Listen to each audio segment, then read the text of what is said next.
Good evening, ladies and gentlemen. Welcome to the south-afrifur podcast. You're listening to myself, Ivik Wolf, and my co-host, Scratch. Yo.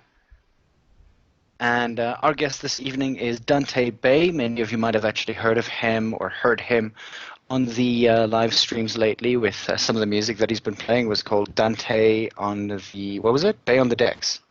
Exactly, like that. All The right. Bay on the Decks. Bay on the Decks. Right, and pretty much what we're wanting to do right now is we want to introduce Dante to you guys, as well as give him a little bit of a chance to actually maybe speak to us as well. And so we're going to be doing this for the next hour and a half, and then obviously directly after that we'll be playing music from my side. Those of you who might actually know, I generally tend to play a little bit of metal out there. So one of the other things that we can also do is that those of you who are listening, please, if you have any questions for Dante or for us or anything along the lines of that, please use the live chat as much as you possibly want to. Go right ahead. And yeah, so we have Dante on, and maybe Dante, if you can tell us a little bit about yourself. Well, okay, right. I'll start off with saying that I'm from the Netherlands, and I'm a DJ, former producer. I'm much into dance music. I really love that genre. Like I said, used to produce it myself, but things happened. Let's just say it like that. Things happened that I just didn't want to continue with it. So now I'm kind of like mixing and DJing, and since shortly I've joined the furry fandom, and I think this is a great opportunity for me to maybe expand my DJ career. Okay. So, I mean, above and beyond that, you're also the youngest group, youngest demographic group. I'm going to stop talking for about 5 seconds. You are the youngest person on the Furry.fm group at this point. How did you actually sort of get in touch with Furry.fm? Well, like I said, it kind of started as soon as I got used to the furry fandom. I joined since September, this September of 2016. And yeah, I kind of got to seek for stuff like furry radio shows or anything, and even used south-afrifur and stuff, all sorts of things. And I suddenly found furry.fm, and I thought, hey, that might be interesting. So what did I do? I basically just sent an application to the management team. And then shortly after, I received a mail from DJ Kane Hawkins, and he wanted to hear more of because he really liked the demo mix I sent him. And that's kind of how I got here. Okay. So you're not just, like, I'm going to say it like this. You're not just young in years, but you're fairly new to the furry fandom as well. Yeah, so indeed. In respect to that, how did you, like, I know that you just mentioned a couple of websites, but I mean, how else did you sort of find the fandom? Like, who introduced you? What got you interested? What drew you in the first place? Okay. Yeah. Okay. I know what you're talking. Well, it's kind of like I got kind of It's hard to explain. Anyway, I kind of the furry fandom. Let's just say I always liked anthropomorphic animals. Let's just say it like that. And yeah, I kind of browsing on the internet just basically brings you to some sites like Weasel, like E621, like Fur Affinity, like those kind of sites. And ultimately, after a couple of trying, I first started with drawing some stuff, but that wasn't really appreciated, and I didn't really like it myself. So basically, I kind of took a break, and then afterwards, I registered it. A new account in the name of Dante Bay, and this is actually the account I'm kind of using. But everything before that, I have had 2 or 3 different accounts before this one that were not successful at all. Well, what do you qualify as successful? Well, actually, someone who actually enjoys being on the site and being in the furry fandom. Like, I had an account named Pepijn. And what now?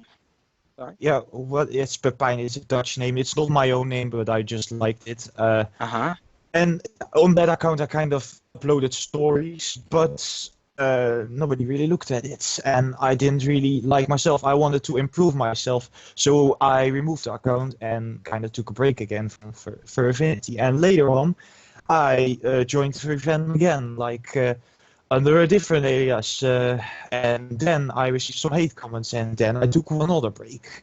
And after that, I finally registered with this account, and I'm happy with this one. This is No, go. yeah, this is actually just the account I'm gonna stay and use with. This is just the account. This is going to be my fixed account. Okay. As somebody who's actually experienced a little bit of hate in respect to, the furry fandom and things like that, what exactly kind of commentary is actually sort of given? Why exactly does that happen? For what reasons? Like I said, with the drawings.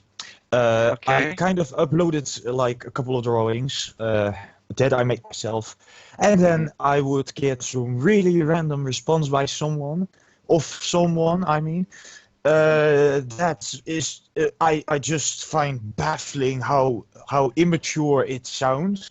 So basically what I do is reply on it, which is actually what you should not do, since it's a hate comment, and with hating you can only how could I say this, raise up the fire, like something. You can make the fire burn even harder of the hate. Yeah. And don't feed the trolls is the word that comes to mind. Yeah, General also something like terminology there. Indeed, something like that. That's basically what happened. And I've grown up, like really, I kind of started to actually make contact with the furry fandom since 2015. But like I took, every time I put up an account of like 3 days or something, and afterward I would close it. Like it was not successful at all, and I don't really think this one's gonna be it. And basically that story just happened like 2 or 3 more times until I finally got an account which I felt happy with. And yeah, I kind of, like I said, I kind of grew up. I have like no, never mind. I was going to say something, but never mind. Okay. That happens. Yeah, I mean, All right. yeah.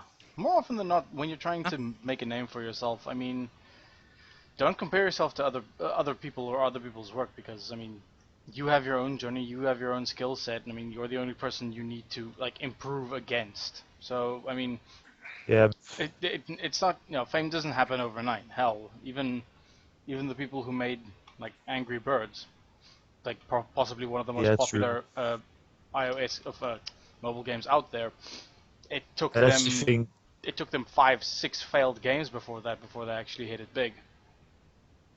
Yeah, it actually takes kind of a while, but like I said, I grew up. I became a little more mature. I could stand criticism a lot more than before, and I think this time everything's going all right. I have a good time on the furry fandom, and for everything that's currently happening, I'm really satisfied with everything. That's good to hear. Yeah. Yeah. That's great news. Okay. So, how did you actually get into DJing? What sort of drew you to that then? Well, DJing. Well, producing. Okay, DJing, producing. Yeah. A little bit of both. Yeah. Well, with DJing, as for DJing, I kind of got into DJing since I really adore dance music. I really love it. People say sometimes it's a bunch of noise, and actually it is a bunch of noise, but some people can actually like, you know what to do with the bunch of noise, let's say it like that. You can dance to it, you can jump to it, you can relax with it, and there are loads and loads and loads of genres, like indie house, like progressive house, like electro house. I really, really respect that, and I kind of got into more avid producing and DJing because I wanted to make it myself. I thought maybe it's great to invent an own track. And yeah, I started producing and used FL Studio, Cubase, and I tried to install Logic Pro X, but that didn't work out too well. Anyway, I continually tried to make a good track, and it was successful at the time, and I really liked doing it. But there were some people, some labels. I will not call names. I will not give any name because that would be just even too low for my level. That Rude. Just yeah, indeed.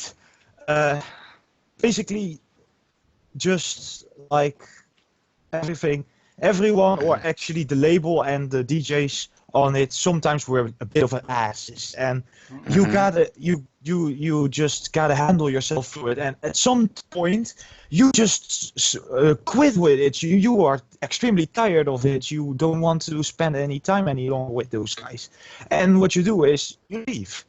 And basically, what I did is I abandoned my DJ career because I was supposed, like for example, I was supposed to receive money from a record label who had produced my track, or actually released my track. Let's say it like that.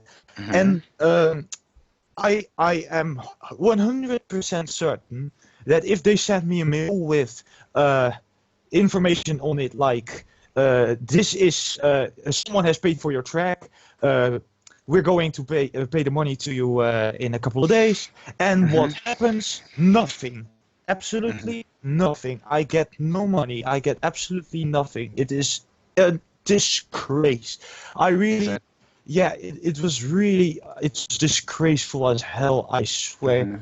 And after that, I kind of went like, I don't want to do this any longer. There's too much betraying. There's too much holding back. There's too much dark stuff going on in the DJ scene. People are assholes towards each other. I'm done with producing. Okay. That's what I kind of did. But I did not quit with DJing.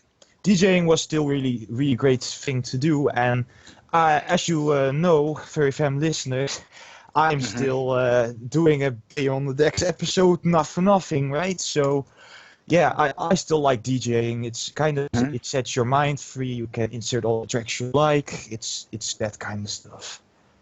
Okay.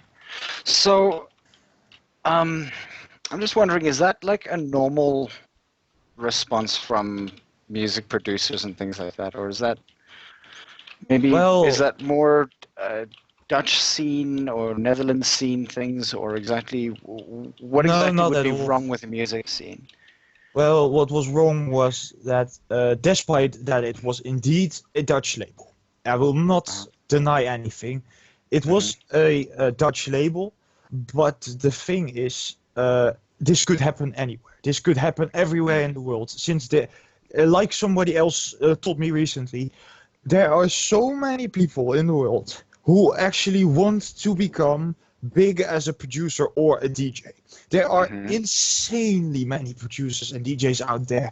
So heck, if you every time I scroll down my SoundCloud and stuff, and I click on tracks from Spinning Records or whatever X-Tone stuff, and basically I see so many comments that say, check out my song or something like that. There are so many people who want to get famous through this thing because, yes, it is kind of easy, but you can also really find yourself into it. And the thing is, people who actually get famous, some of them kind of get the feeling as if they're better than others. So they basically just give hate comments and crack up an entire producer to the core. Stuff like that. It's just unbelievable that people like that can be actually walking on this planet, in my opinion. It's like people don't understand that like other people also are just starting their careers, or other people are also building their talent. No one just like no one just pops out of the room immediately knowing like how to build a good track or how to paint or how to whatever. Everyone's building their skills, and SoundCloud's a good place to put stuff to get feedback, but not the kind of feedback that just shits on them for trying. Yeah, indeed, and that's basically lately, like for example, I kind of invented the track. It's kind of a beginnings track, and it was kind of like a couple of years ago or anything, and I put it up on SoundCloud, and I don't know how quickly it went, but I suddenly get a response of something like, LMAO, this is the worst track I have ever heard in my entire life. Well, man, you're a shitface. I have everything. That's what I gotta say to people like that.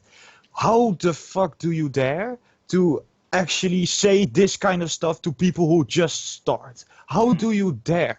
Yeah. How is it possible? Indeed, it is baffling how people can be that ignorant at times. Okay. Yeah, some people are just assholes like that, but whatever. Yeah, they're just assholes indeed. And yeah, luckily on Furry Fandom, I have not met people like bitching off their tracks. I have, like I said, met people who bitched off my drawings, but music Not and on furry.fm. yeah, no, indeed, not on furry.fm. Never on furry.fm. That's for certain. Anyway, like sites like For Affinity, sometimes I can scroll by and I see some responses like, haha, this is gay or anything. And then I immediately ask the question, why the hell, what is wrong with gay in the first place?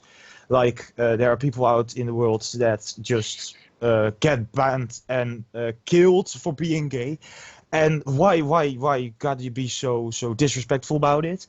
Okay. And the second thing I think is, why the hell do you leave a hate comment? Maybe this is just a starter. Maybe if you don't like it, skip it. Don't respond. Don't pay it too much attention. Just skip it. It's no use in responding with, oh, I hate this so much, stuff like that. Yeah.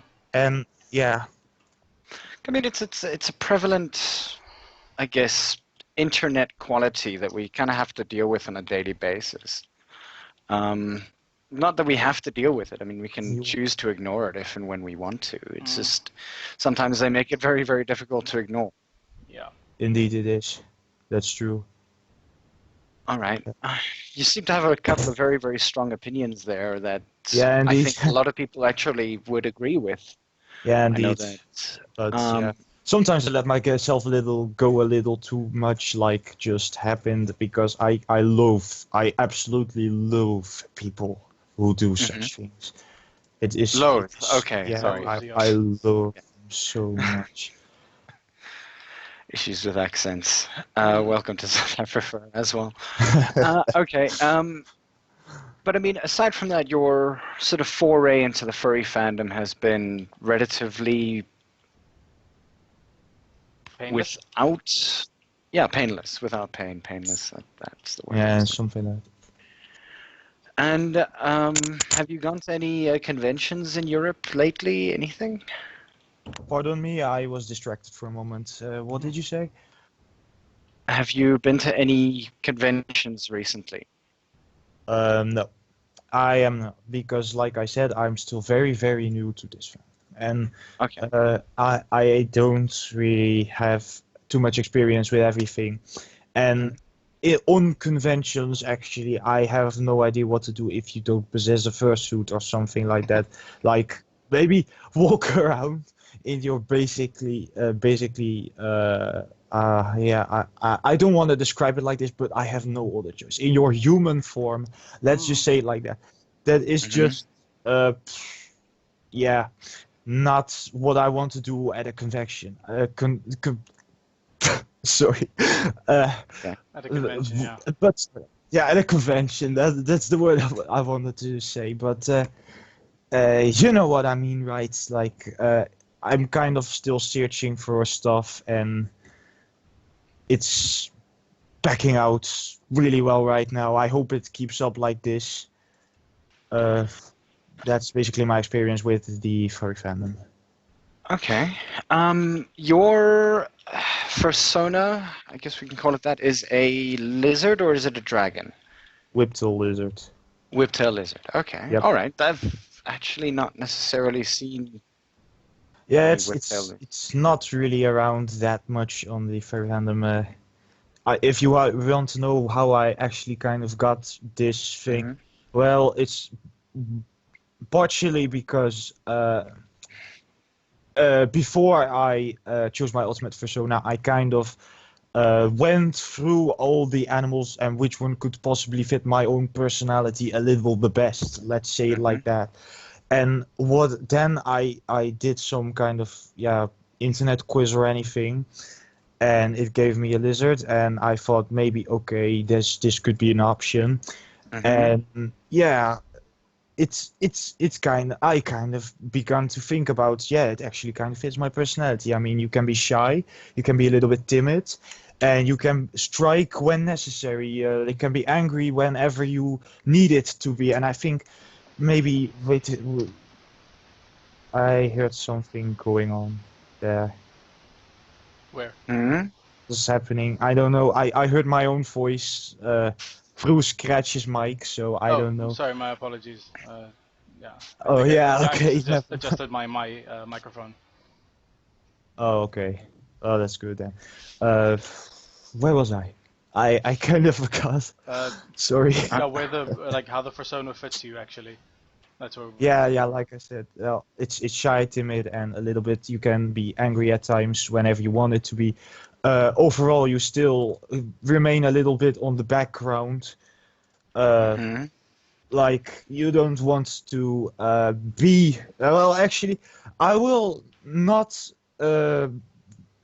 deny in any sort of way that I don't dislike attention. Really, I will not say that. But you basically in your everyday life, you just want to stay on the background because, it's kind of the thing that has been developing during my school career and stuff. So. It's not that big a deal. I mean, I think a lot of us actually have to deal with, I guess not necessarily peer pressure so much, but have to deal with people. And I guess the sooner we understand how to deal with people on a day-to-day basis, it just gets a lot easier to deal with them. Yeah. It becomes a better experience for everyone, I think. And I mean, it's possibly got to do. I'm not going to say that it has everything to do with age, but there is a big sort of difference. Or is that not what you were going to say? I think, well, how I would put it at least. I mean, I've spoken before about the theory of diminishing fox. Yeah. Like essentially that, like social acceptance and all that kind of crap becomes, like it's very important when you're younger, but as you get older, you realize like you need maybe like 10 or so people who you're really close to get what you want out of life, because everything else isn't worth the hassle. Yep. And that's kind of what has been developing with me over the last couple of years. Let's just put it like that. All right. I guess that's enough personal information about me. Maybe I should ask you some questions. What about that? You may as well go for it. Go. Yeah. Okay, well, I have prepared some questions on my notepad right here, and the first one is, how exactly did you guys get involved with the furry fandom, and for how long have you been furries? To the both of you, by the way. Ivor got me involved, so anything that he was into, like minus, say, a year or two. So you can go ahead, Ivor. You go first. All right. I'm interested. Sorry, say that again? No, how did you? No, Scratch. Yeah. Like essentially, you got me involved, Ivik. You got me involved in the furry fandom. So essentially, whatever time frame you were involved, I was involved. Like let's say that minus 2 years or so. Year and a half. Okay, fine, year and a half. I'm gonna say a year and a half. But yeah, I think like the first. He was sort of new in school and didn't really have a lot of friends. And then, long story short, I became friends with him because of Stockholm Syndrome. And we've been friends ever since. But yeah, he got me involved in the furry fandom essentially when he started, like, I think it was your sister who started drawing some stuff for you. And then I was like, ooh, this looks cool. What's that?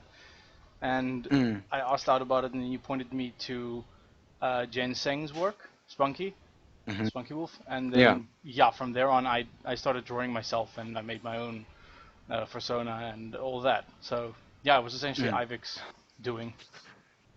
Okay, because my next question was already going to be how exactly did you get this persona? Like, his persona is completely his own, but yeah, all right. But I mean, in the sense of how did you invent it? Why did you pick? Okay, please don't bitch on me for this, but I think it's a dog, maybe. bitch, mo, bitch. Or a blue fox or something. Wolf. Both. Sorry. No worries. Scratching his blue fucks that he can't give. Yeah. Okay. Yeah, just wolf, blue wolf. Mm-hmm. Okay, just because you thought it was a cool animal or something. Yeah, essentially. Okay. Yeah, we didn't have a lot of them here, so I wanted something that was, I mean, sort of a quote unquote exotic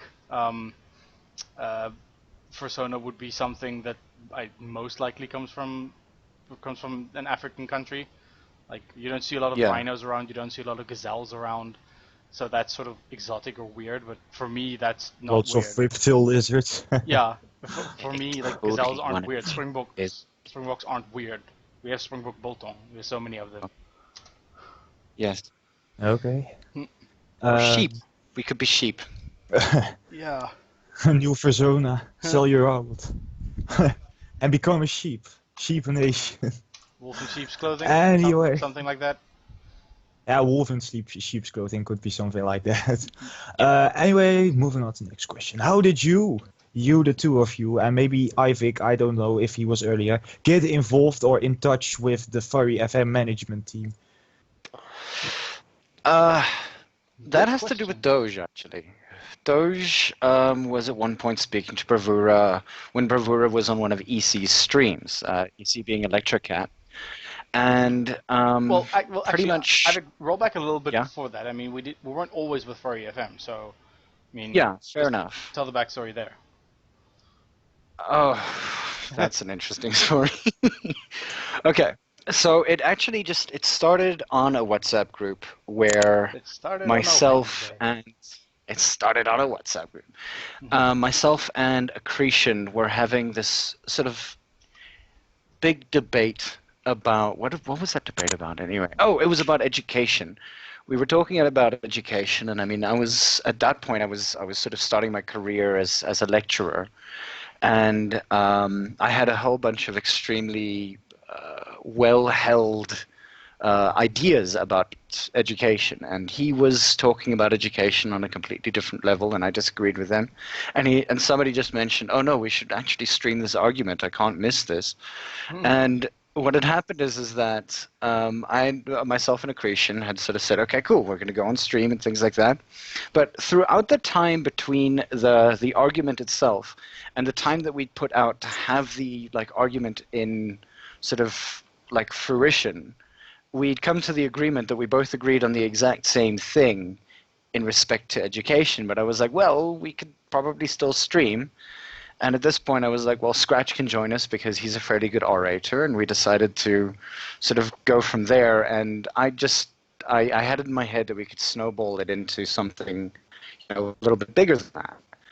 And so... another Stockholm Syndrome thing. I roped Scratch into it. Accretion, I think, got a bit sidetracked by a whole bunch of other things in his life. And so he's obviously no longer with us, those of you who might still be asking that question. Yeah. With him moving up to Joburg and everything. Yeah. But yeah. And we kind of just went on from there. And then obviously with Doge, he was speaking to Bravura while Bravura was on one of Electrocat's streams having a piece of art done for him. The two of them got talking. And, he mentioned, hey, we have these two people, or three people at that time, who are busy doing a podcast. Maybe you need them for the radio. And, yeah, that's kind of how south-afrifur got onto Furry.fm.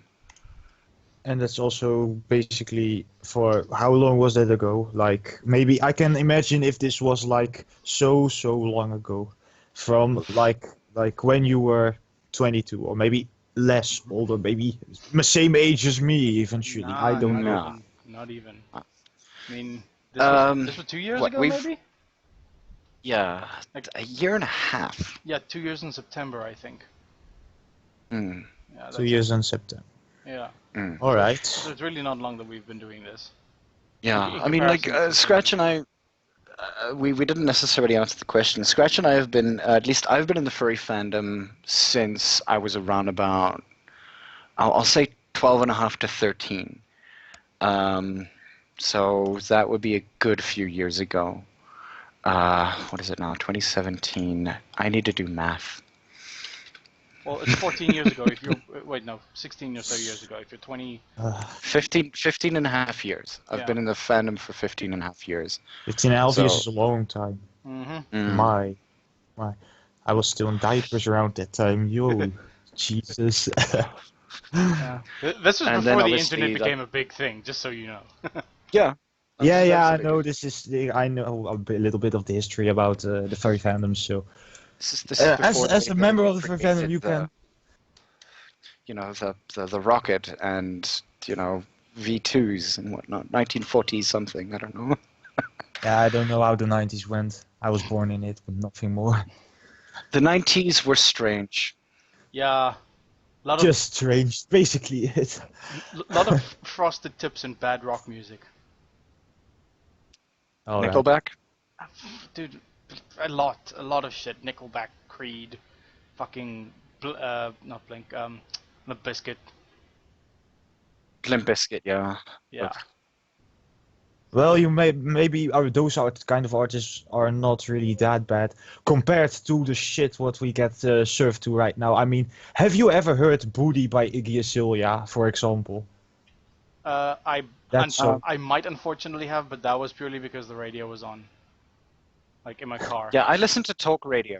It's I'm very close it's to a doing thing that I do now. Now, well, that's not you. It's not the only artist I would name like that. Or, yeah. I could also name Ariana Grande. Oh, I hate that. Oh, nah. Okay, let's just What now? Ariana Grande. It's never heard of her. Yeah, she's also one of those people that we don't really.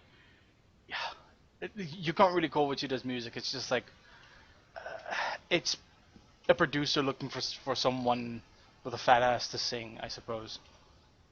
Yeah, something like that. It's just Ariana Grande makes shit music. Let's just look. It's basically it. Do note that, I mean, what's her name? She's completely and utterly, like, she's off my radar right now. I can't even remember her name anymore. She was blonde. She was stupid. She was Britney Spears. No, actually, Britney Spears was okay back in the day. Okay, because she makes work bitch right now, so I'm not really okay with that. But yeah. Like, how far back are we talking, Avik? Like recent? Or... I'm talking about like mid 2000s. She only had one album out, but she was a reality TV star first. Paris Hilton. Yeah. She is a DJ right now. Did you know? Well, she's trying to be a DJ. Like Afrojack's is doing everything she's trying under the to decks. Yeah, indeed. It's pathetic. It's truly pathetic. I think with every show, Afrojack is just sitting under. It is Afrojack, right? She's going out with Afrojack. Yeah, I think. Yeah, so I think he's literally sitting under the decks and doing everything for her. Indeed. Well, look, I mean, she didn't actually have a lot of a voice to go on to begin with. I mean, she was like. Granted, I don't like my electro music at all. That's a thing that we're going to have to breach at some point. But like, for me, like you said, a lot of people find electro music to be, frankly, noise, and it kind of gets to that for me. Like sometimes, look, you can have a great track. There are some good people out there. I listen to Spongel and who else do I listen to? I've never heard of him. Spongel is awesome. Spongel is in the same vein as Infected Mushroom, kind of psytrance stuff. Oh, yeah. Infected Mushroom. I know Infected Mushroom. That's good for me. So give me Psytrance, give me Deadmau5. And Daft Punk. You can't write them off. Daft Punk as well. But then yeah, no, you're absolutely right. then again, they're not really electronic anymore. Whatever. Like, I love their shit. Everything they do is good. I love it. The last album was a bit weird, but still, like, good stuff. Oh, you mean the Weekend album? Or the other one? Not the like the Weeknd Get Lucky album? Yeah, Random Access Memories. Yeah, the Random Access Memories, that was the name, it's true. Yeah, but they still make good music. I like Get Lucky. I only think it's really overplayed, but anyway. Back to the topic. You said electronic music is basically a bunch of noise, and I said that earlier because it is like that. But then you can say the same thing about metal music. Then you can say the same thing about rock music. Then you can say the same thing about... You see what the difference that we're getting onto is that if you want to do that, I mean, it's not an argument of skill. It's an argument of preference. I think that I'd like to put that out there extremely quickly before this becomes an idea of who's better than the other person is. It's an argument of absolute preference. It has everything to do with that. I mean, Bravura likes his oldies, for instance. I guess to a small extent myself and Scratch kind of listen when it comes to like electro music, for instance. We kind of listen to the same kind of bands. When he shows me something, he genuinely actually thinks that I might kind of like it. I'm not going to say that I don't like it. I know that Scratch had a massive punk phase for a while. I'm not sure if that's even there anymore. That was back in high school. Yeah. That was 10 years ago. So we're not going to talk about your punk phase, because obviously I never grew out of my metal phase. Yeah, we're not going to talk about your Judas Priest phase. Hey, I still love Judas Priest. Yeah. But yeah, I don't know, like I definitely love my like old school rock stuff. Not way back when. I recently started using Google Play Music, like for the first actual like streaming service that I signed up, and I have this entire playlist of what I call like jukebox tunes, which is like all the old shit from the 80s and 90s, like Def Leppard, Iron Maiden. The 90s have great music. I absolutely agree on that. My goodness. Asia, Eurasia. Scratch likes Iron Maiden. There's some good Iron Maiden songs out okay, there. I'm not too much keen on music in which only screaming can be heard. Well, really. But Iron Maiden doesn't scream. No, okay, I'm not talking about Iron Maiden in perspective. I'm talking about those type of shitty hardcore bands that... So your arch enemy, not necessarily that arch enemy is any bad, it's actually very good. It's not hardcore. Hardcore is not my arch enemy, believe me. My arch enemy would be the pop music that's going viral right now, which actually does not deserve any attention, like Iggy Azalea and Ariana Grande. Those are my arch enemies. But one thing you need... one thing you need to know about me, and I'm not only talking about to you, Scratch, or you, I think I'm talking about to every one of the Furry Fan listeners right now, is that my music range is way and way wider than dance music. It is... I love almost every genre of music. There are only very specific types that I don't really like, but I'm not going to discuss what they exactly are. But my music range is really, really wide. I can listen to stuff like I don't know if you know this, guys, but Swedish House Mafia or something. Yep, no Swedish House Mafia. From Don't You Worry Child. Yeah. Well, they are genius in my opinion, and at the same time can listen to stuff like Mozart, for example. They in equal perspectives, they both have the downsides and upsides. Like Mozart is kind of like really good and classical music and old stuff, but it's outdated as example. But and dance music is like you can get a lot of energy from it, but at the same time it can be very annoying when you play it out loud with your windows so your neighbors can hear it or something like that. Yeah, they both have down and upsides, and every genre of music has it, so I'm not going to call out that I don't like a specific other genre except for Fifth Harmony and those kind of tracks. Who? Fifth Harmony. I don't know exactly. Never heard of it? Nah. Okay, Never heard of them. I'm glad you don't know. Let's just keep it like that. I'm glad you then never heard of them because they're absolutely horrible. That's everything I can say. Well, yeah, okay. Okay, I have another question. What is the average amount of listeners you get with a weekly South-afrifur podcast? Have you seen the Good numbers question. recently, Ivik? Nope. I think it ranges somewhere between. I'm completely thumb sucking here, but I think it's somewhere around maybe somewhere between 150 and 300 sometimes. Like. And Yeah. that's in how much time? Like a month or a week or something? How do you mean? Like with every show, I think every week or something. I'm could be. Oh, no, every week. Every no, week. Is it? 100 listeners. Ivik, is it? Yeah, around about 100 listeners Is that throughout. Sorry, but every time I log onto the Furry Fam live chat and basically join the live chats, yeah. Do note that, Then- and there lies the rub, of course. Because I see the exact same things that you're possibly talking about. It doesn't seem like there's a lot of people in the chat itself, but there are actually a lot of people who listen without being in chat. For instance, Because basically I thought Furry FM listeners would have to log onto the site, except for when they have the app. Like, I know there's an app. I have listened a couple of times to it. I know there's an app. Yeah, but I mean the app doesn't necessarily involve the chat itself either. Those they listen. They're there. I know that they're there. Mm-hmm. I know you're there. I'm doing wide eyes, but nobody can see it.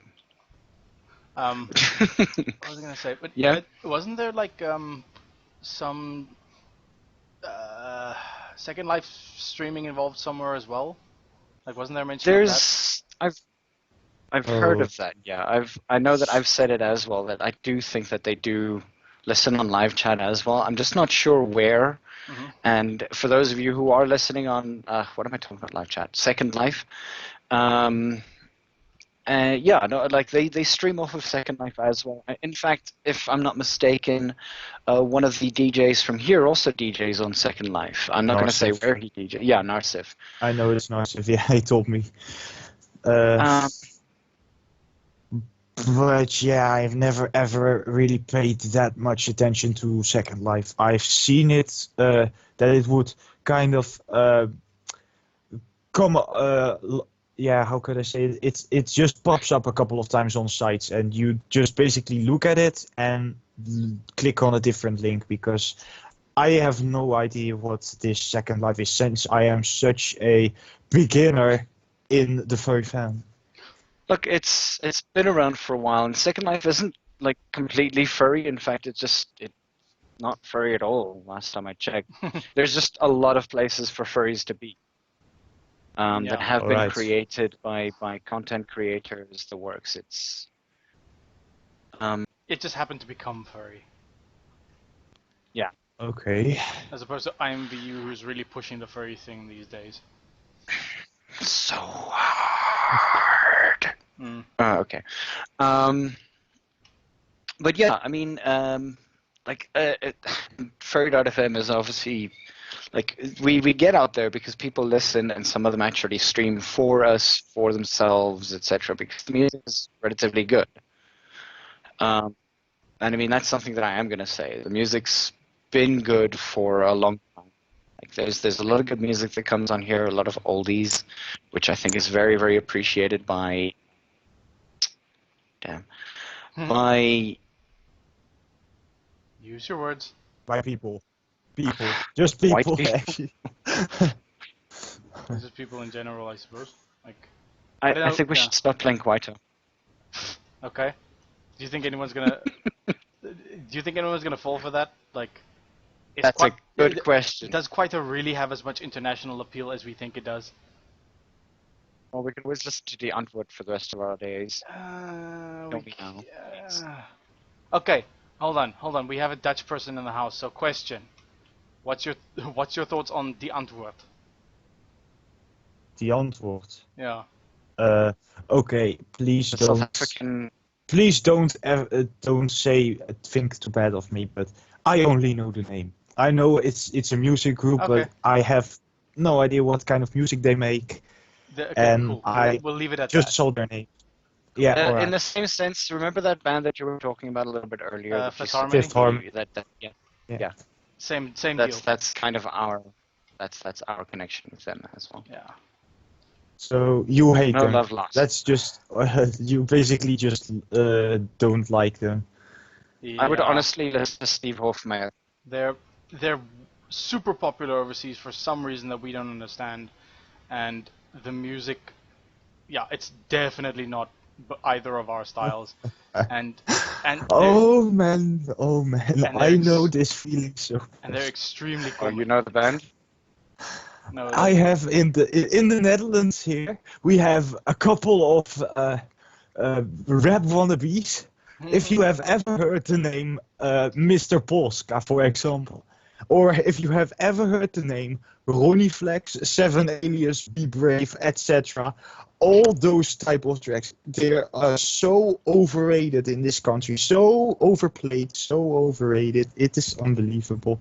And I guess that's exactly kind of the same how you think about the Antwoord. Like they put it like, let's just say you sit in a car and you're driving off and you put the radio on and it says, and now we're going to play a tune by The Antwoord. And and You you're immediately like, change the radio station. yeah, indeed, something like that. That's what I could do with people like Mr. Polska or Ronnie Flex. They are so bad.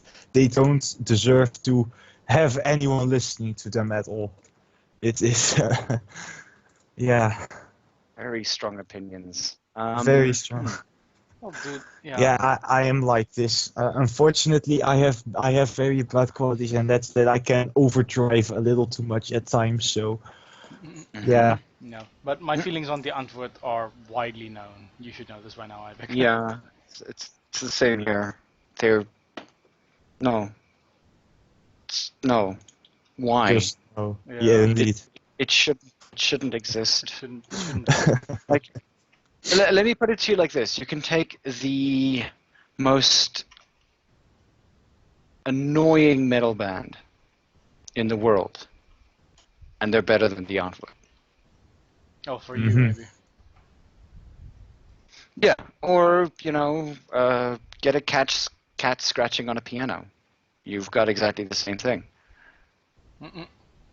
But yeah. Or maybe if someone goes with his nails over a chalkboard or something, as in Jaws, for example. Yeah, and trying to look hardcore while doing it. Like, I'm pretty sure the people, like, the actual musicians aren't like that in real life.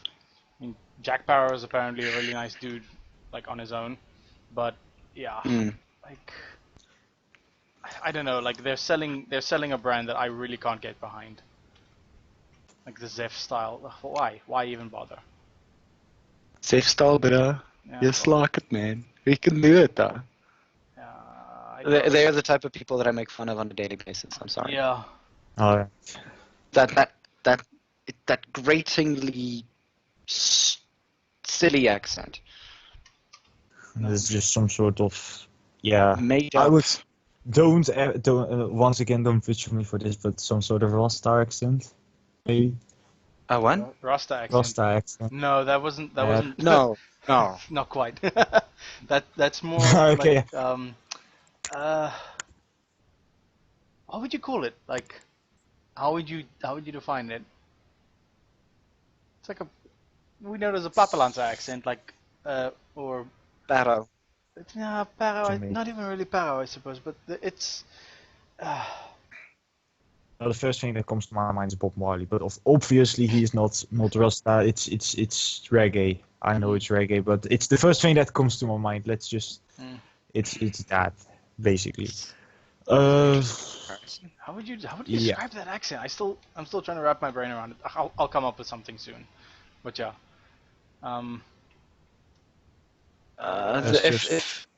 It's a South African accent. Yeah. One of many. Yeah. I mean, okay, and to be specific, it's also a white South African accent, an Afrikaans accent. So. Well. What? Yeah, granted, fair enough. Yeah, I mean. Yeah.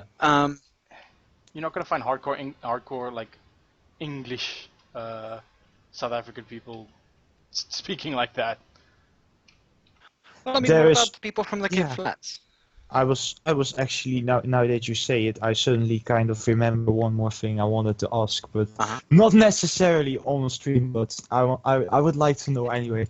Like, you guys, do you both speak like the more Dutch-like version of African, like both the English one and the Dutch-alike one?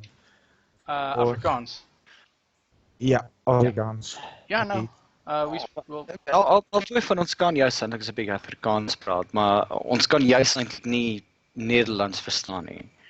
As jy mooi te vinnig gaan dan as jy mooi luister, maar as dit ook te vinnig is dan is daar nie juist eintlik 'n kans dat ons baie gewillig kan saam praat nie. Ja, jy moet mooi luister.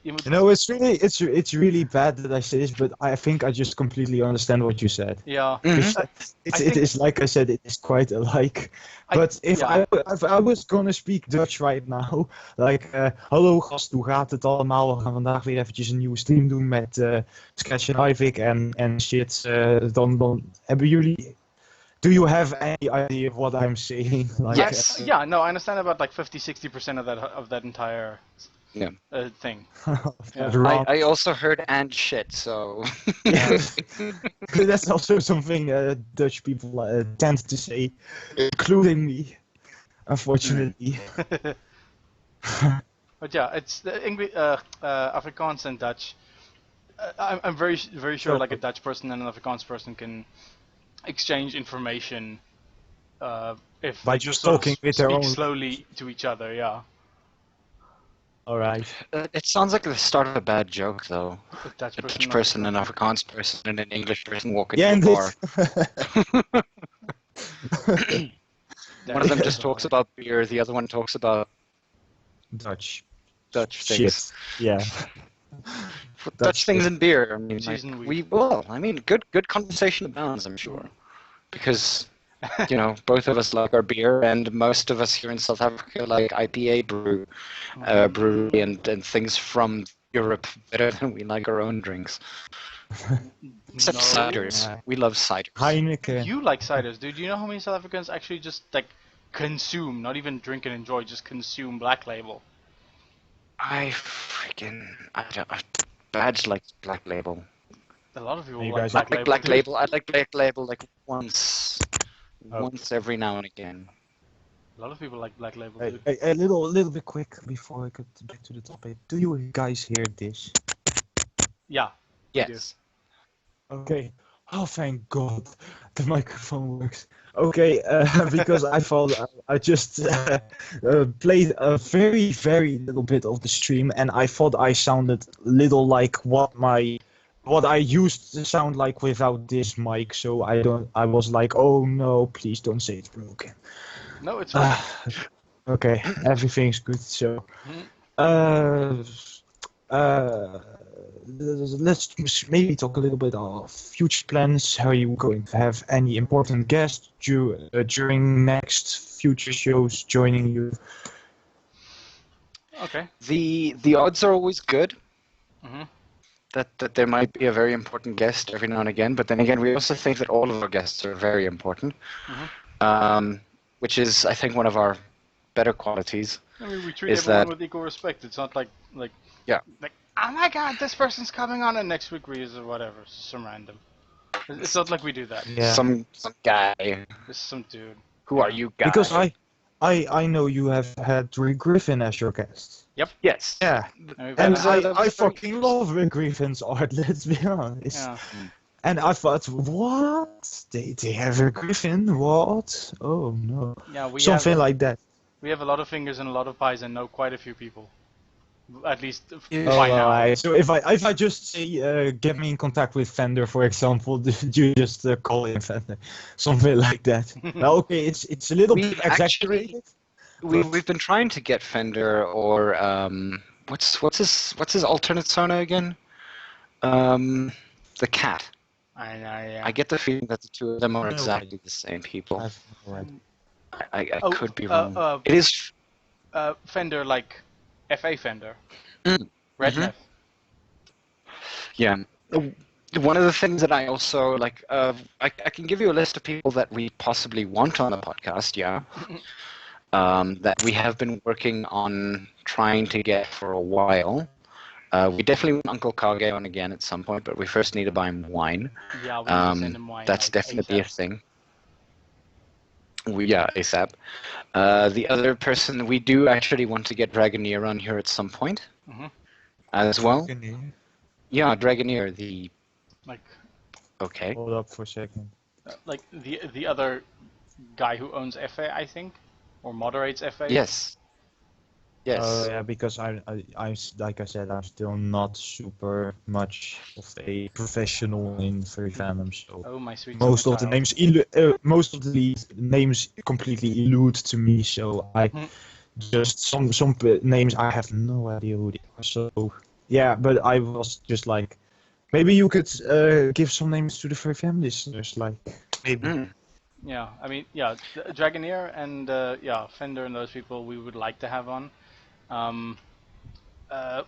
Quite often we have sort of repeat guests, or people who just have Tempo. Yeah, Tempo, Slate, a Fox T from Brazil. Yes. Yeah. Also.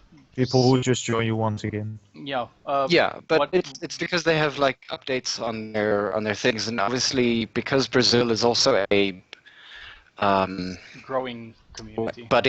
Budding and growing community. We like having a connection there with Tempo. It's a connection with the writing world in because he's also very, very heavily involved with Sofa Wolf.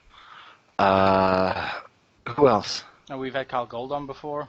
Love to hear some Yeah, of his we've updates. had Kyle Gold on. Oh, I do want to hear from him again. I should give him a message. Also poke Tempo next, about that shipment. Yeah? Yes. Will do. I've actually poked him before. He's I know. Oh yes, the guys from Canada. Chilicon Comrades. Chilicon Comrades we should get on again at some point, yeah. But the guys from Canada who've got their own YouTube channel that's doing like 300 times better than ours. Isn't that them? Got a grant from Canada. Oh hell! For doing yes. Why do I? Hell. RK. Yeah, culturally effed. Yeah. Culturally effed. Yeah, them. Yeah, who are sending us T-shirts, by the way, which is awesome. Thank you, guys, if you're listening. Shout out to Why them. did I forget the channel name? Who else? Yeah, goodness knows how. They've been doing some very interesting content lately as well. That's good. I should get in touch with them again. Yeah, no, for sure. I mean, they were nominated for Nurse Major, so meh, that's good. Oh, that's another person that I want to have. Who? The guy who runs the Ursa Majors. Oh, sure, yeah. Shit, that'll be interesting. Would love to hear from him. Yeah. Or her. I don't know. Oh, yeah, we had... Who was that artist that we had? Who was that other artist that we had on? Oh, Witchy forgot Bunny? about them. Witchy Bunny isn't an artist. Okay. She's a person who helps out she's at... a constaffer. Yeah. Constaffer, been Constaffer for goodness knows how long. Her husband, pretty much runs the he's a chef. Okay. A chef. Okay. Cook, I suppose. Well, who's the other artist you were mentioning? Spazzy. Oh yeah. Do we have Pato on here as well? Again. Hey. Who? Or Scapo? Scapo. Oh yes. No, we didn't. Did we have Scapo? No. I believe we did. I just a little bit of browsing around of Furry Fam, and maybe I have a possible suggestion for what could maybe be a guest. I don't know if you can contact him, but he makes really, really awesome arts of reptiles. It's Clungy. He's called Clungy. He is a really, really good artist. I would recommend, maybe if you have the chance, maybe to talk with him. Okay. Or we can see. Yeah, Sure. it's Klongi, Klongi. Okay, maybe just pop that into the chat for us. Alright. I'll type it here. I've never spoken with the man in person, but I think he would be a great guest to the radio show. All right. Yeah. Okay, Yeah. more future plans. New updates on the con, Bravura asks. We have a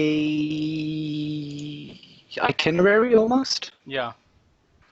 We're working through We through actually, some of the we're just sort of finalizing the activities that that we're going to be hosting. Apart from that, everything is sort of set, I believe. Ivik? Yes. No, like. Yes. You wanted to say? No. Aside from, I mean, like we do have a guest as well, or at least we have one guest of honor for now. Still looking for. Oh yeah, we have a couple of writers who are actually interested in doing a bit of a writers workshop. This being from the previous guy that we spoke to, the South African dude. I have forgotten his name again. This is his human name. Malan.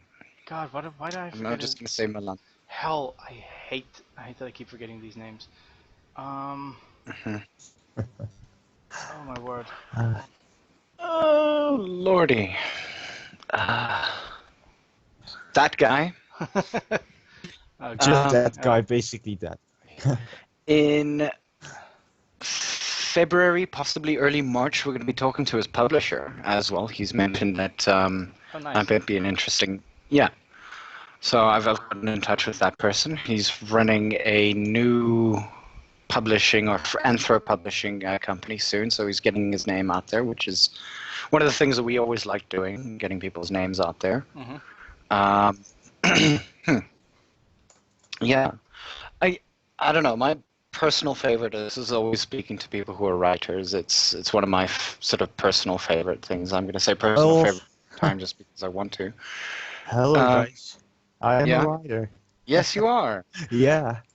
Very coincidentally, I didn't... I don't know, maybe this is a little bit of interruption, but as soon as I heard you mention the word writer, I just couldn't help but... I just have a couple of stories on my Furfinity page. A very limited amount of stories called Second Universe. And in this story, it's basically centered about, anthropomorphic animals actually living in a world together. Much like, how could I say it, Zootopia, but with actually a little more mature level to it. Let's say it like that. And I think maybe people who are listening right now, if you have maybe some interest maybe in reading these stories, maybe got an idea what I just described, head to furfinity.net/user/Dante Bay. I would really love to hear what you guys think of it and help me grow into my writing career. I would really like. So yeah. Cool. So yeah, we'll plug that in the description as well, in the YouTube description. Yeah, that would be great. Yeah, I have a special link to it on my. I can send it via the chat. Yeah, sweet. Thanks. This. Yeah, what else is there? Here, great. Ivik? Nothing that I've seen so far. Bravura says, "Oh, barbecue." Spelled with a Q. Barbecue? Yes, there will probably be a braai at the convention, which is one of the things that South Africans do very, very well. Apparently. Okay, because I don't know how appreciated are the furries in your country. Like appreciative of like how they tolerate it, or are there people still coming online and responding to people like I would like to see you burn in hell or something like that. We're just I don't think we're that America at best to be able to. I don't necessarily think that it's just America that does it. I think that it gets done, especially. I've heard about it happen a lot in Europe, possibly also Britain. But then again, that could also be personal I think regarding like here with us, it's still sort of too unknown in the mainstream for it to really have any negative drawback like that. Like not a lot of people in South Africa know exactly what it is, and the only people who do are like internet people, and those you get from all over the world. So yeah. Just someone's not gonna go out in the street, like attack you on the street and say fucking furries or whatever. Yeah, indeed, because I heard about a story that there was a guy who went to a furry convention, and on his way of, let's say, going there, he met up with a couple of street kids or something. Something like that. I don't know, and they beat him up very, very badly. I have no idea what country it was, but it is just why so intolerable towards furries. Sometimes I think like maybe okay, little bit of a secret here. Barely anyone in my close area in the Netherlands knows I am a member of the furry family. With the reason... Terrifying. Very terrifying, no. With the reason that I, in case things go wrong, maybe I can keep my true identity a little bit of a secret. Like, I am not... Yeah? I mean, like, I try to keep it as quiet as possible at times about what my real name is. On furry, like, sort of media and things. Everybody who's a furry in South Africa kind of knows what my name is.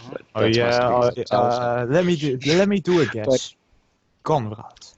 Yeah, but you see? You put it on your furry affinity page, man. Seriously. Sorry, but if you want to keep this truly a secret, I would recommend to remove it. Don't be a dick. I will not be a dick.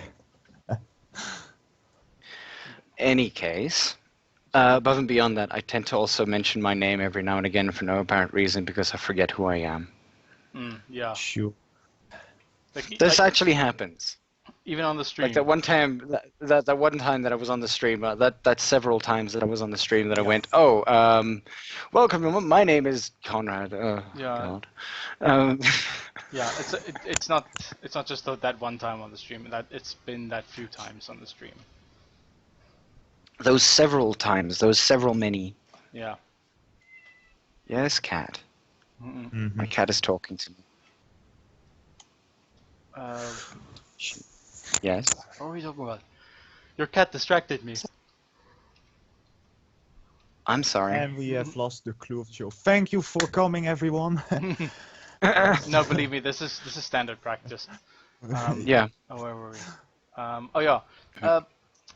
I don't think a lot of furs in South Africa are really even super out and about that fact either, just because, well, I don't know, Calvinism, I suppose. Like, a lot of people grew up in very, not odd households, just, you know, like, the people wouldn't really understand. Like, there we go, like, but why is this a thing that you like so much? Kind of thing. That question's been asked more often than I think, really. Yeah. Like, is this an obsession? Is this a... Yeah. We get that. Or that can happen. So, yeah. Yeah. Yeah. Some people really wear it on their sleeves, but those are the people who are either, like, completely independent or their parents are fine with it kind of thing. Because we do have a lot of young furs in this community. Yeah, well, compared to you, actually. Because I would not personally call someone of a... don't get offended by this, everyone listening right now. Like a 22-year-old or anything. I would not call particularly young, but that's just because I am ridiculously fucking... How dare you? So, yeah, I'm ridiculously fucking young, so... I'm sorry, I can't add anything else. Yeah. Yeah. No. I can't be. I can completely understand why people are doing this. Really, I can completely understand that, and I can completely understand that people like doing this and stuff. But people of 62 just go a little too far. Like, Really? yeah, to be honest. Look, what if it has happened a lot of times that people went to introduce themselves as 20 or something, or 22 or 24, and then they turned out to be 60 when they met up. And that's kind of the thing.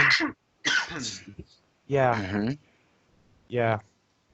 Never mind. I have lost. This happens. Once again, we are living in the time of the internet, and the one thing that I do know is that it doesn't matter what group you're talking about or group you're talking to or anything like that. Like the age or the kind of person that you're going to meet or anything like that. Look, at the end of the day, you're 40, you're 60, or whatever age you are. Firstly, don't lie about it. Secondly, embrace your age, I guess. I know that. Right, it's true. There's also people have not had the chance to be a furry, and I get that, and then they do it at the age of 60 or something. I get that. We have a 60-something person, I think, 63? Yeah, 63-year-old person on our forum at this point. He's very, very inactive at present, but he is still there. A lot of our, I guess, could we call them community people? Yeah, community not our community representatives on the forum themselves, but like a lot of the people who set up furry meets and things like that are around about the age of 40. I know Valerian, who's who's the moderator on the forum, is also in his 40s. Victor's in his 40s. We're going to be in our 40s soon. The old guard. Soon in 10 years.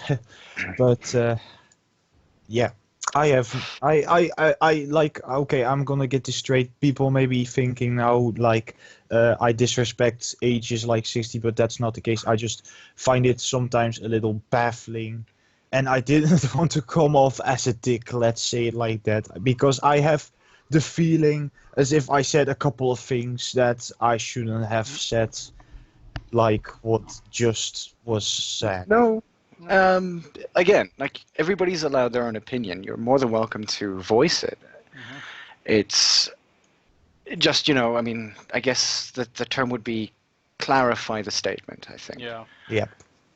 But because also, that's something I forgot to do a little. So next time, in this next 18 minutes, I'll try to be as clarifying as possible. The thing is, you're still young. You still have a lot to learn. Yeah. Deal with your mortality now. Just it gets easier. Yeah. Like, life is a lot easier. Know that you're going to die one day. Yeah, life is a lot easier when you know that you're going to die. Just like be hyper aware of it. Memento mori and all that crap. Ah, yes, pro patria. Hey, you know God, what? GM. God, GM. That's a better now. Oh honestly, one of my God, favorite I sometimes don't know the word for it. Let me stitch it up. That's a good life approach. That's the word I wanted to say. Life approach. Yes. Yeah, it's a great slogan to get through your life, and memento mori, like we're going to look out for death. You're going to die. Instead, you can also say, carpe diem, carpe diem, carpe diem. Just like, don't use carpe diem as YOLO. Yeah. I don't use it as YOLO. I use it as just be happy. Be happy to live. Just it's only once. Or maybe no, okay. That's basically YOLO. Exactly. Kinkin mentions. Yeah. Yeah. Kinkin Zede mentions be like Bryan Adams, 18 till you die. Anton Yelchin, Star Trek actor, died at 27. I'm pretty sure. I'm pretty sure that at the age of 18, if I knew what I knew now, at the age of 18, I probably would have committed suicide then, because fuck, no. Wow. Way to be morbid about it.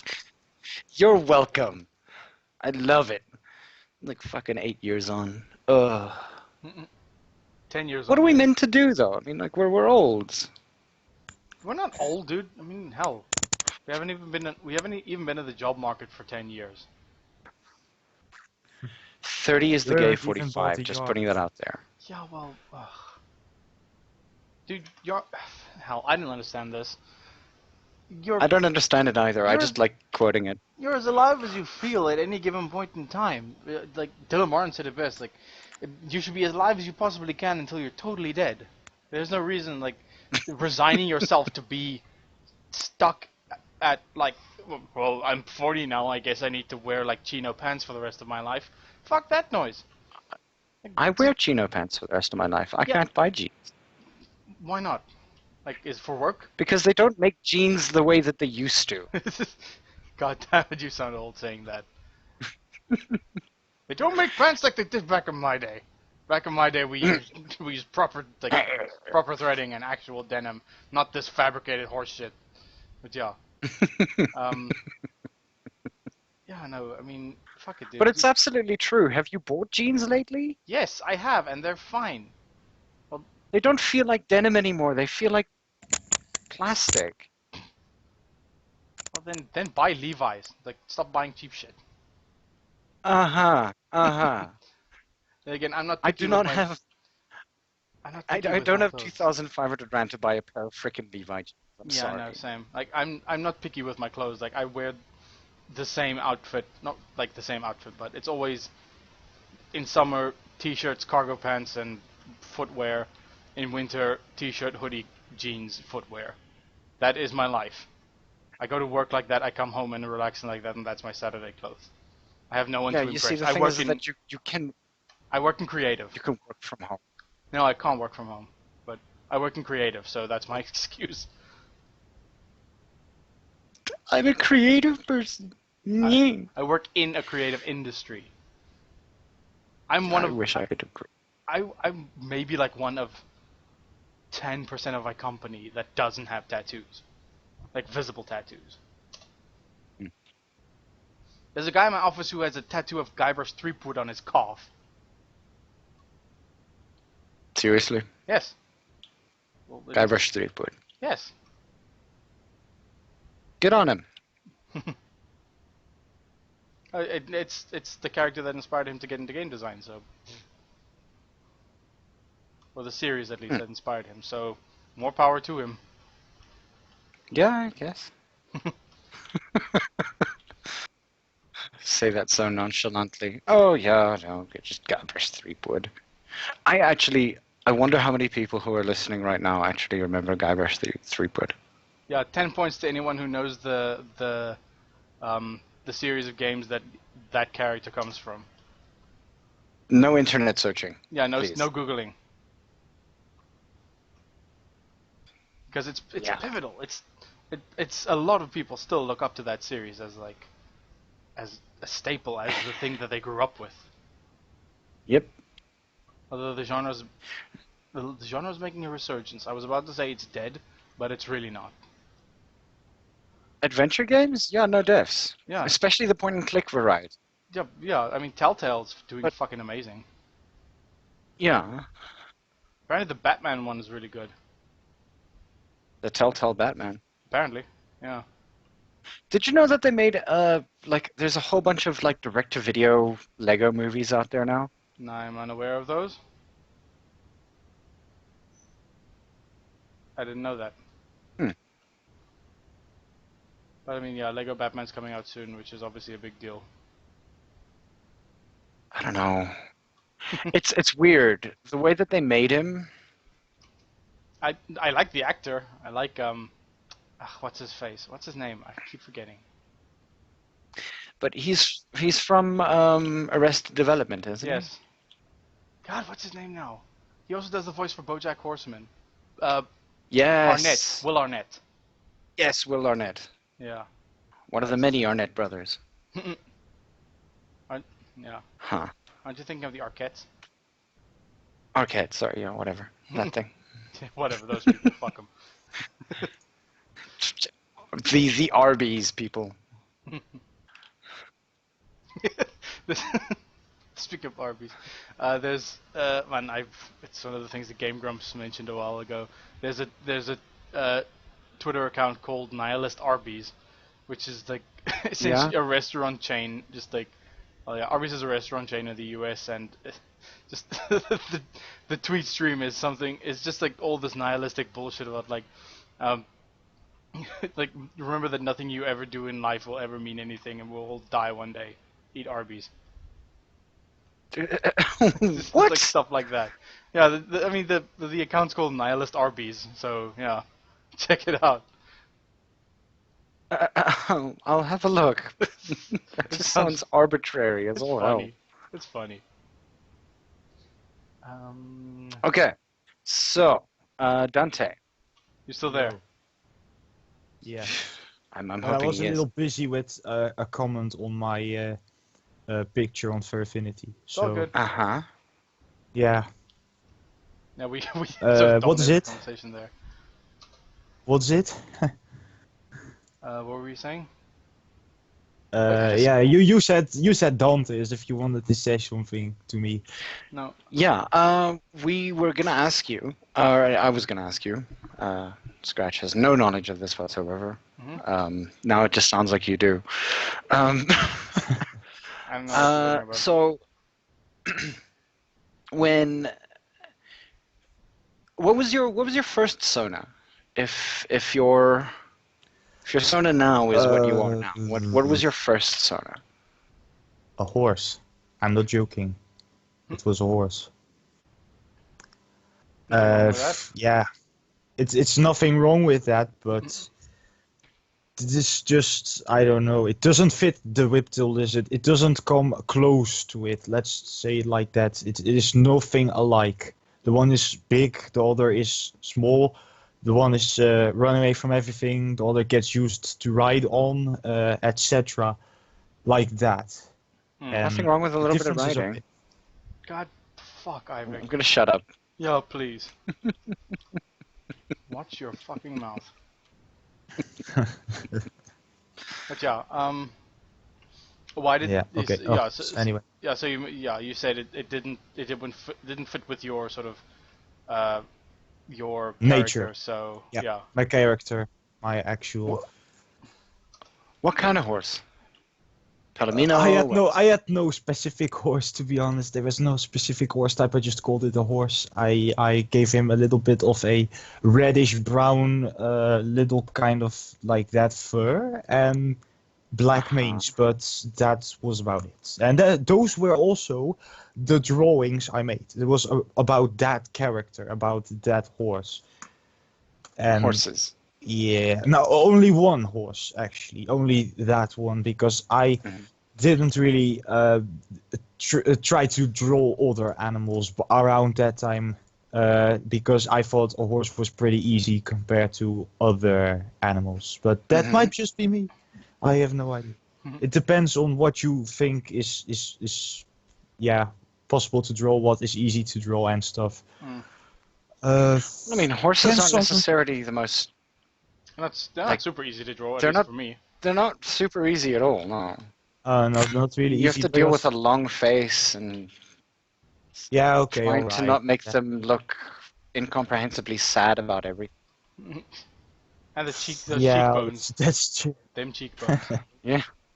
Yeah, and Them in that cheekbones. kind of, yeah, I know what you're talking about, but basically it didn't really matter to me. It was more the animals with whom I truly had problems to draw were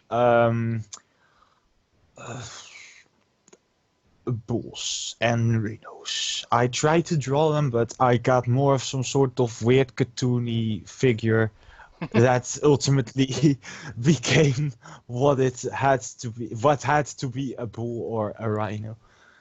And yeah, it failed.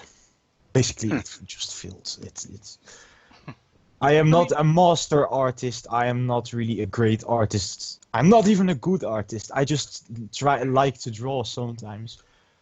Okay. And No, yeah. and Well, I mean, practice Then always don't- makes perfect, and you've got many years. yeah, and don't let anyone stop you. Like if you love drawing, then there's no one who can stop you. Exactly. And I still draw on my free time. The only thing is I don't really put it up on Fair Affinity because I think there are loads of talented artists out there who can make great art, like I have currently a couple of commissions going on right now, paid commissions, and I'm really looking forward to them because I've seen some really awesome artworks of those people, and I think they could make something really great. Oh, Yeah. sweet. Yeah, give them a chance. Is my is my approach, and this time I'm saying it again. Approach.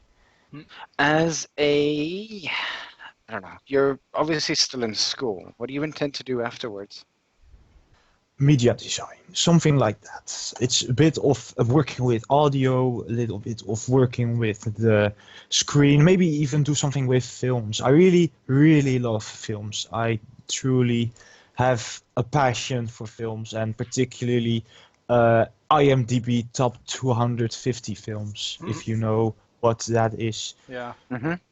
Yeah, there are loads of films on there which I gave. Now, okay, let's just say it like this: I have only given 4 films a 10 out of 10, and I've rated a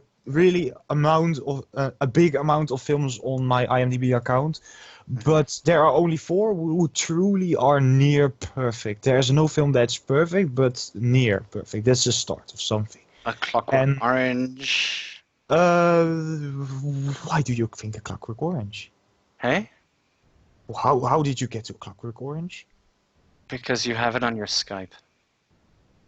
Oh, no! I gave that film a 9, and I really love that film, but it misses something, and that's why I don't give it a 10. But I'm not going too much into it. I'll be very quick on it. The Dark Knight deserves a 10 in my opinion. It's really awesome, really good. Really big acting by Heath Ledger and Aaron Eckhart, and the story is so compelling and dark. It's so good.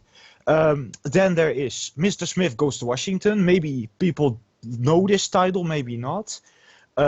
It's a very old film, 1939 was the date when it was the year of release, and it's really good. James Stewart in the main role is my favorite actor. So that might explain also why it's so high up. Third film is Lord of the Rings: Return of the King. Is also really, really good, but most people know that film already, so I'm not going to discuss it too long. And my favorite film of all time is North by Northwest. The last film I gave a 10, and I already told you a little bit of why I liked it so much, because it has great screen moments, so iconic, so influential. The plane scene, for example, it's so good. It's so superb. It's really good. Yeah, I'm truly a film addict, really, and I can expand too much on giving my opinion. So now I'll just quit with it. What else is to discuss in the next 2 minutes? In the next 2 minutes, what we're probably going to do is we're just going to do a little shout out to everybody who's been listening on the chat. Quick wrap up, and then obviously we're going to be playing a little bit of music directly afterwards. So stay tuned. Those of you who are listening on first stream, just come over to the furry.fm side. We'll play you some tunes and stuff. Above and beyond that, I'd like to thank Bravura for listening throughout the entire episode. This is it's unprecedented. Porky as well, Dante, obviously you're on here, Kay as well, Vanda, that being Badge, Guest 940, Guest 957 from Maynard in America. That's actually pretty interesting. And then Wolfwolf Steelpaw, thank you guys all for being in the chat and having a listen. Sorry. No, you were like, from America. I'm like, hello America, sorry for your loss. Make America great again. Or not. We'll see what happens. Yeah, well, I'm not going to give my opinion about the new president. Let's not. Touch and go. And go. We'll put it there. Yeah. Yep. Somebody just don't piss him off on Twitter. That's all I'm saying. Yep, exactly. And he better not tweet the launch codes. I can just imagine. That's a big bomb. Unbelievable. Next tweet. Launch codes have been changed. Yeah. To this. Anyway, So yeah, we'd like to thank you guys for lol. It's actually on that bombshell. Oh boy. But yeah, thank you very much, Dante, for being on the stream with us. We really, really appreciate it. Oh, you're Next welcome. week, we'll just for those of you who are listening, next week we'll obviously throughout the week we'll tell you who's going to be on. But I am thinking that it should possibly be Tempo. Mm-hmm. I'm gonna poke him just a little bit to see what he's up to, and we can see whether we can have Tempo on again next week. So stay in tune for that. Otherwise, within the next 15 to 20 minutes, we're going to start up with the music stream, and then, yeah, we'll see you there. All right. Thanks for Anything listening, that you guys would... Hi, Vic. Yes? I just said, yeah, sorry. I interrupted you there. I was just saying thanks for listening. No worries. I was saying, Dante, would you like to add anything? To add anything? Well, there's just alluded to me that someone typed something in the chat, and I just find it. I don't know why it's saying I'm from Maynard. I'm not. You can change that, right? It's go to the right upper corner, and you can view a whole profile of yourself. Maybe you have to log in, but you can change that you're from Maynard. Mm-hmm. Just go to the upper corner. That's my. Advice to Mr. Dumb Fox. That's his name, apparently. Sorry about that. Okay. Well, whatever. I really like being here. I hope I'll be here in the future a little more. Maybe join your team and maybe bring some good new music to the or maybe some new events eventually, because I like being on here. Thank you a lot. Yeah, thank you for being here as well. Yeah, that was fun. Yep. All right, guys. All right. Cheerio. Cheers, everybody. Have a good evening. Bye. Have a good evening.